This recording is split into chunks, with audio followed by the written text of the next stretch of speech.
Hey, what's up, everybody? Jedi72 coming right at you with my review for Monday Night Raw of October 22nd, 2018. Um, this past Monday night, we opened up the show with Roman Reigns in the ring with his announcement that he is relinquishing the Universal Championship and will be unable to fulfill his duties as Universal Champion due to the fact that he has come down with leukemia. This was a very, very emotional moment for not only Roman Reigns, but also for the WWE Universe and his fellow WWE superstars. There's actually been nothing announced as far as how long Roman Reigns is going to be out. We just know that this is going to be a very, very rough time for him, his family, and we do send our deepest prayers out to Roman Reigns in this trial. One thing that is for sure is that when the big dog is able to return, he will be, and when he does come back, he's going to be like a house of fire, and he's going to be aiming for that Universal Championship regardless of who that champion is after the Crown Jewel pay-per-view.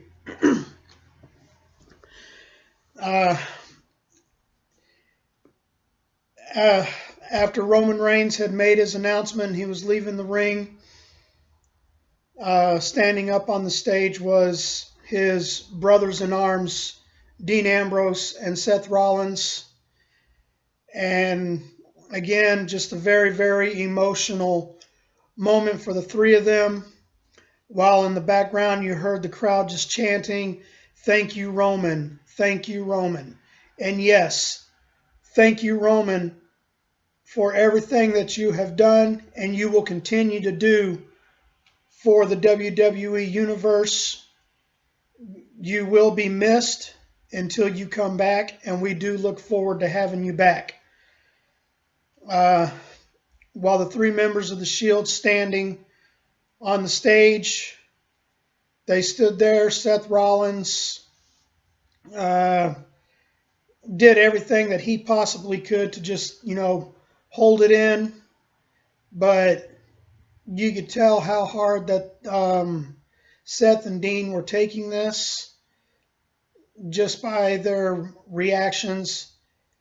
And as the show went to commercial break, you saw the patented three fists in the middle. And that is just very, very touching. And we do look forward to having Roman Reigns back. But as everyone says, the show must go on. The superstars realizing that this is a tough time, they are going to miss them, but they still have jobs to do, and the show must go on. In another segment, you had D-Generation X out in the ring, and they were there giving a stern warning to their opponents at the Crown Jewel pay-per-view, the Brothers of Destruction. Well, if you really thought that the Brothers of Destruction were just going to sit idly by while DX made their warnings and everything, think again. As DX was getting ready to leave the ring, all of a sudden you hear the bong and then the music play, and then you look up on the Titantron and there's Undertaker and there's Kane at a grave site giving their stern warnings. And as that came to a close, you sat there and you saw Undertaker and Kane throwing dirt into a grave. As Undertaker says, you will never rest in peace. I'm telling you, when DX and the Brothers of Destruction meet for the very first time at Crown Jewel, it is going to be a barn burner. There is absolutely no question about it. A barn burner. It's going to be fantastic. As we move on, there was a fatal four-way match, a women's fatal four-way match between Ember Moon, Nia Jax, Tamina, and Dana Brooke. This match was actually kind of a short match, but it was a very highly competitive match. Once again, you got to see the stare down between Tamina and Nia Jax. I'm telling you, eventually they're going to start something, and it's going to be a heck of a rivalry, and they're just going to tear each other apart just by the way that they just keep having their stare downs. They really have yet to really get their hands on each other. I mean, they have, but they just really haven't had that opportunity to have that one-on-one situation to see which one is the most fierce. I've seen both of them in action. Nia Jax, she is an immovable object. And then you got Tamina, she is the irresistible force. And I mean, when those two actually have the opportunity to go one-on-one with each other, it's going to be great. It's just going to be, I think it's just going to be a fantastic matchup when they're able to finally get that opportunity to face each other one-on-one. As far as the Fatal 4-Way match went, Ember Moon was victorious. Trying to remember if there was any kind of aftermath after it was over, but Ember Moon wins it, and she's definitely got to be an odds-on favorite for the Women's Battle Royal coming up at Evolution. Later on in the show, you had the contract signing for the Raw Women's Championship match at Evolution between champion Ronda Rousey and challenger Nikki Bella. I was actually expecting some fireworks in this. But Ronda, she went to the ring first. The Bellas come down. Of course, Nikki can't go anywhere without her puppy dog Brie. And they were a little skeptical about getting into the ring. They were like, yeah, you think we're really going to get in there because we know what you're up to, Ronda. And Ronda was like, hey, I just want to sign this contract. I'll take care of business at Evolution. You can come in this ring. I won't lay a finger on you. I won't do nothing at you at all. My word is my bond. And so Bellas, they got into the ring, and Nikki started her smack. And, told us to use your word as your bond, and then started, mentioning Ronda's mom. And Ronda just got this look on her face, and I'm like, here we go. Here we go. She's going to break her word. She's going to go back on her word. And Ronda was just like, nope, not doing it. She signed the contract. And then Nikki signed the contract, and then all of a sudden, here comes the slap.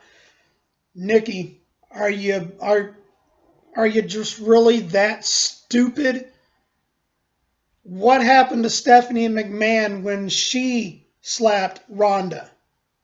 You're just lucky that Ronda Rousey is a woman of her word. Ronda just sat there. She got that look in her eyes. She got that look on her face. And then all of a sudden, she just smiled. And she just went on her way, and just like, I got you at Evolution. And I'm really looking forward to seeing this one-on-one matchup between Ronda and Nikki at Evolution this coming Sunday. They're going to tear the house down. Later on in the night, you had a backstage interview with Trish and Lita, and then all of a sudden Alicia Fox comes out, interrupts the interview, and they're just starting to talk her smack and everything, and then all of a sudden from behind, here comes Mickie James, and they start beating down Trish and Lita and everything, and then Mickie goes, "That's how we do it nowadays." And then just all of a sudden, Trish and Lita, they start beating them down, and it's just a brawl, and they beat them down. They beat them down. And then Trish looks down at Mickie and Alicia, and they go, "That's how you do it," or "That's how we did it in the Attitude Era." And they walked off. But that's another matchup that's going to be really, really intense, is when you got Trish and Lita tagging up to take on Mickie James and Alexa Bliss. I just find it kind of funny that Alicia Fox is the one that was in that backstage brawl instead of Alexa Bliss, because, well, Alexa, she's a coward. She's not going to do anything like that, because she knows exactly what she's got coming to her this coming Sunday. In the main event, you had Dolph Ziggler and Drew McIntyre defending the Raw Tag Team Championships against 2/3 of the Shield, Dean Ambrose and Seth Rollins. This match was yet another barn burner. It was a fantastic matchup. They just went back and forth through the entire match, with the Shield ultimately picking up the victory. You had Seth and Dean. They embraced each other. They were happy. They were just, they were sitting there in the middle of the ring holding the belts, just looking at each other. And then all of a sudden, Dean Ambrose attacks Seth Rollins. And I'm sitting there like, what the hell is going on here? Why are you doing this, Dean? You just won the tag team championships. And I'm just like, what the hell's going on? I mean, Dean Ambrose, he just absolutely went ballistic and just beating Seth down and throw him into the barricade, and just, I just could not believe what I was seeing. It was rumored that Dean was going to do the heel turn and everything, but I just, I really didn't think it was going to happen, because, yeah, there was cracks, and, there was, and all this, but the Shield just completely broke. It just completely broke, and I just couldn't believe what I was seeing. Of all three members of the Shield to do something like that, Dean Ambrose was the last one that I would think would do that, because he's always been so loyal. But I don't know. But, it's going to be very, very interesting as things start to unfold as far as this story goes between Dean and Seth. I see a future Intercontinental Championship match between the two. I think this is going to be a rivalry that's going to go for a while. But the whole time that, this is going down, I'm just thinking, I tell you, Roman Reigns has got to be shitting in his pants right now. Because, he was the one that was keeping the group together, it seems like. I just couldn't believe what I was seeing. But anyway, if you like the content for tonight's video, leave your comments on the bottom. hit that like button, subscribe to show support for the channel, hit the bell for notifications, and I'll check you next week when I do my review for next week's episode of Monday Night Raw following the Evolution pay-per-view. Y'all have a good night.